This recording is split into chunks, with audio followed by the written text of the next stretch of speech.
I try not to get in my bees too much on Sundays, but I do like to walk around sometimes and just look at them. It's my therapy, so to speak.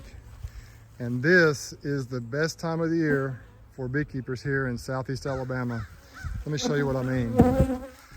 We're up here at the farm, not far from where I started with my first 2 hives. I'll show you that in a minute. But man, these bees are busy. When I say it's the best time of the year, what I mean is the honey flow is on. Right now the flowers are starting to bloom. It's the most productive time of the year for bees and for honey production.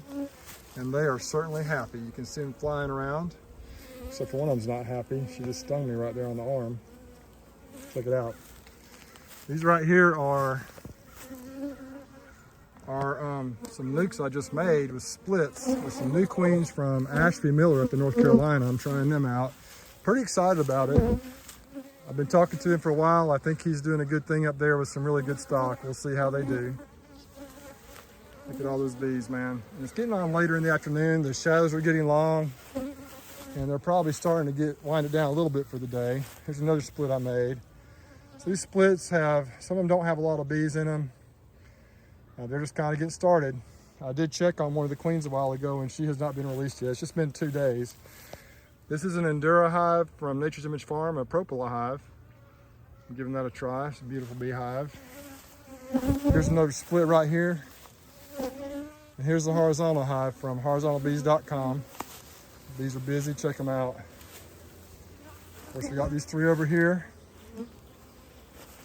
Busy, busy, and happy. So I would imagine they're packing the honey, and we've already pulled honey once. We got some honey off of some of these, but I anticipate a lot more here in about a month.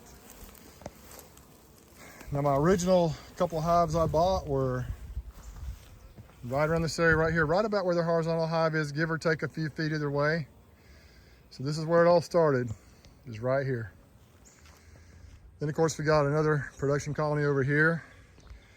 They've been a little weak, had a little struggle this year, but I think they've replaced their queen and doing well now. See how busy they are? And then we got 3 more splits down here.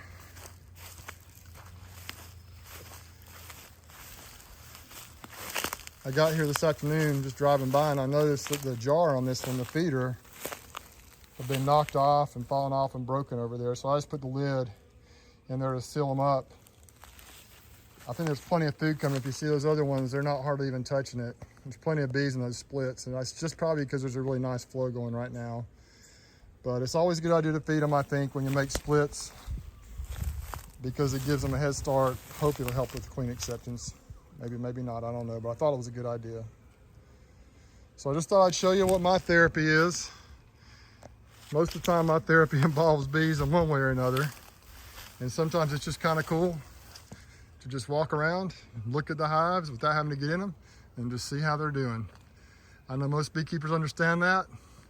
And if you're not a beekeeper, well, it's the truth. It's awesome just to hang out with the bees, see them work hard, and realize that maybe all that hard work is worthwhile.